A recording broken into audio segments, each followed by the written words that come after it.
My name is Ben. And my name's Hugh, and we're interviewing Aongus Grady for our podcast for people in Faughs. And I'm Aongus Grady, a long-time member of Faughs Hurling Club. Incorporated with Templeogue College. Can you tell us what brought you to Faughs and the earliest memories with the club? Was it a tough decision to make the move?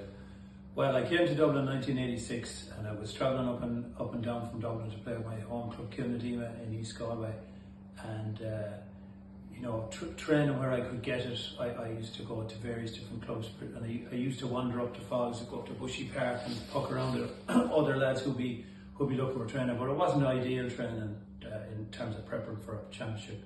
And I started working Bank of Ireland Walkinstown in 1986, and not long after I'd started, Eamon Ray wandered in to Bank of Ireland Walkinstown and started talking to me, and I heard years later that he had a great network on the ground to find out any hurlers who had come to Dublin, and he'd make a point of actually crossing paths with you and making sure you knew about Faughs and you were aware of Faughs. And so I started training with Faughs, I think in 1989, and I really liked the place. From the word go, I liked the atmosphere and I liked the culture. And I got to know Joe Cunningham through hurling in the bank. That's Joe from Roscrea, who won a Club All-Ireland with Roscrea, super hurler, won 3 championships with Faughs. And bit by bit, they started to rope me in and started to encourage me to come a bit more and talk about maybe joining the club. And in 1991, at this stage, I was 5 years travelling up and down, and my own hurling wasn't improving, my fitness wasn't improving. And at that stage, I made the decision to transfer and play with Faughs, 1991. Now, the first thing I noticed when I joined Faughs was, and I started playing with them proper and training with them proper, was this unbelievable commitment within the senior hurling team. You had about 5 or 6 guys on the Dublin senior hurling team: MJ Ryan, Liam Walsh, Jim Ling, Joe Cunningham, and the Bolins. And these guys would train on a Sunday morning with Dublin, and they'd train on a Sunday evening with Faughs. And they never missed a training session, and just this cultural commitment just carried everybody and lifted everybody, and everyone else almost felt obliged to come train, and these guys were so committed and so determined. And that was one of my first impressions. I actually joined the club. I didn't do much research on the club at all. I didn't realise they had 31, they'd won at that stage 29 championships, that they had been All-Ireland champions in 1920, that Tommy Moore is a member, that they were one of the founding members of the Dublin County Board, that Harry Boland played with Faughs when he was on the run, that the Great Southern Western Railway Cup, which is the predecessor to the Lee McCarthy, is downstairs in the actual trophy cabinet. I didn't know any of that. The reason I joined Faughs is I liked the people, and I just felt at home here, and I've never regretted that decision since. You're a part of the 92 county final team. Can you tell us how that day was when you won? So 92, what a day. So one of the very special things about Dublin hurling back then, and they don't do it anymore, is that the Airtime Boys band used to turn up for the county finals, the hurling and football finals. So we had this unbelievable experience of warming up and pucking around on Parnell Park, and the Airtime Boys band is behind you playing the tunes you hear them playing in Crow Park. And then we got to march behind them around the field like they do in Crow Park. It was a most amazing colour, vibrancy, sound, and it really set the whole thing up to be such an incredibly special day. We played Crave Kieran, who we narrowly lost in the semi-final the previous year, and they lost the final. And they had a very, very good team. They had a lot of guys on the Dublin team: Murty Ryan, Kieran Hedrington, Derek Finn, and many, many more guys, Tommy Ryan and his brothers, that'd be Murty's brother. They had a great team, but we had an unbelievable team at the time. And we had a fierce battle with them in that day. And we shaded it with a late goal. And it was one of those things where, I don't know if you can ever really enjoy a tight final. The pressure, the build-up, the nerves, it's still in the mix with a few minutes to go. But, then it was amazing when the final whistle went and we won it. And then of course you think this is going to happen every year, right?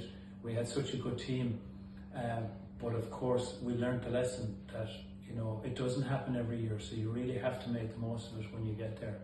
So it was an amazing experience, and it was amazing to play with players like MJ Ryan and Rory Boland and Shea Boland and Willie Hughes and Liam Welsh, and I could go on and on and on. There was such a magnificent bunch of guys there: Shamie Markham, Tony McGrath, I'm sure I'm leaving out some great players. Tony Spellman, who's still a great Faughs man, and who was in goals. Joe Cunningham was in goals that day.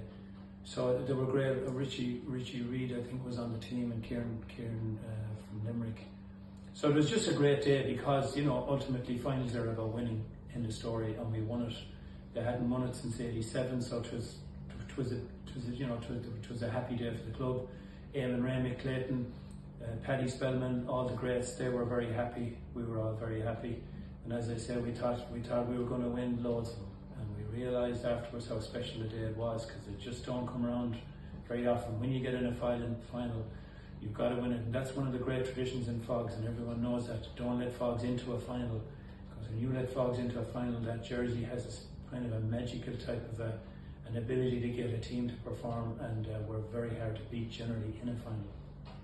Apart from the county title days, what's been your proudest day or moment in Faughs? Well, so I mentioned the '92 final. So we went very close to winning titles in '93, '94, '95, and then we went into a bit of a slump. '96, '97 we didn't do well at all. We were knocked out early in the championship. We had decent enough teams, but in '98 I was made captain of the team, right? And it's a great honour to be made captain of any team, and it's a great honour to be made captain of a Faughs team. And any Faughs player, camogie and hurling, who gets made captain of any team in Faughs, it's a wonderful achievement, and I was very proud of it. I was very proud when I'd be introduced as the Faughs captain, and I loved going over to take the toss, and I just loved being the captain, and I thought it was just a wonderful kind of compliment and an honour to be captain of the Faughs team. And I started early in the year working on the lads to see, lads, we still had a decent team, saying we'd start in the league, we start building it up and building it up and building it up, and we did. And all the lads came training, and we worked really, really hard at it, and we were 6 points up in a county semi-final against Kieran's, and we let a 6-point lead slip. And we knew Crumlin were in the final, and we would have expected to beat Crumlin in the final. So I had one hand on the cup, but I didn't get the cup. So I didn't join that illustrious list of Faughs greats like Paddy Spellman and various others, PJ from Westmeath, who lifted the cup. He lifted in '86, '87, and so that's a regret. But it was my proudest. That's my proudest thing outside of winning the 2 county finals with Faughs, was actually being made the captain in '98, which was a great honour. You're currently the chair hurling and camogie development committee in Faughs. Can you tell us the role that entails? Sure. So without getting into too much detail, at a high level, our committee works with the 2 juvenile committees to make sure that there's a proper framework in place. So guys like Ben and Hugh have all the coaching support they need to become the best that they can become, in terms of the best technical skills development, the best physical development, the best speed development. We want to make sure we give every kid in Faughs the opportunity to become the best that they can be, right? And support them in the transition through juvenile up into adult hurling, because that's what we want to see, as many kids coming through the juvenile section to play hurling in Faughs at an adult level, and camogie. And our job is to make sure that we give these kids everything that they need: proper coaching, proper facilities, proper support, proper guidance, proper encouragement, to make them the best they can be. Now, obviously, players have to react to that, right? It's not a one-way street. Coaches can't go out on the field and hurl; they can't go and train. So we want the players to react to that and actually put in the time to become the best that they can be. So, if I think about when I was hurling, one of the biggest goals any player should have is to be the best that they can be, physically, mentally, technically, in the lead up to the championship, right? Because it's a great place to push yourself into. There's no excuses. When you are at your best, you've nowhere to hide. You're going to find out now how good you are, because you've eliminated all the excuses, right? You are at your best. And every player should strive for that. And we as a club then want to match that on our side with everything that we can bring to that kind of equation to deliver that outcome where 15 and 20 girls and boys go out in Faughs jerseys, all best prepared to play a championship. And I think it's really important for Faughs people to realise that if they do that and they go out and they do their best in a match, Faughs hurling and Camogie people are happy. That's all we want, right? The result will be what it'll be. If we get beaten by a better team, we'll accept that, right? We just want the players to prepare properly, to commit properly, to come to training, turn up for matches, develop themselves as best they can, and when they put on that jersey, to do their absolute best, follow the coach's instructions, show respect to the referee, you know, be competitive, get stuck in, do your very best, and then Faughs people will be very happy with that. That's all we ask. Faughs means to you in a short sentence. Thanks, Ben. I look on Faughs as my family, right? And like every family, we stick together, we support each other, we're here for the long haul, right? This is where we come to watch hurling matches, to coach kids to play hurling. We wish we could still be playing, but we can't. So this is where we come to be involved in hurling, because every hurling person, every camogie player, every hurler, they need a hurling club, right? And Faughs is a wonderful hurling club, and I'd encourage anyone who's looking for a hurling club to come and get involved with Faughs, because you'll be made feel very welcome here, and you love getting involved in the coaching, and you love that long-term commitment and involvement with a hurling club and being part of the Faughs tribe, which is a wonderful family, a wonderful tribe. We look after each other very well. You know, we have a special flag that goes on all our deceased members' coffins. It's a huge mark of respect. Whenever there's a Faughs funeral, that flag travels and is always proudly displayed on deceased Faughs members at their funeral. And it's just a wonderful show of respect and a wonderful kind of connection to just reaffirm on that day that this is one of our family that we've lost. And you know, we're a very tight-knit club. We're not a very big club, you know, we're 700-800 members. So there's room here for everybody. We look after everybody. We have a big belief in having two teams, A and B, so everybody gets looked after and everybody gets game time.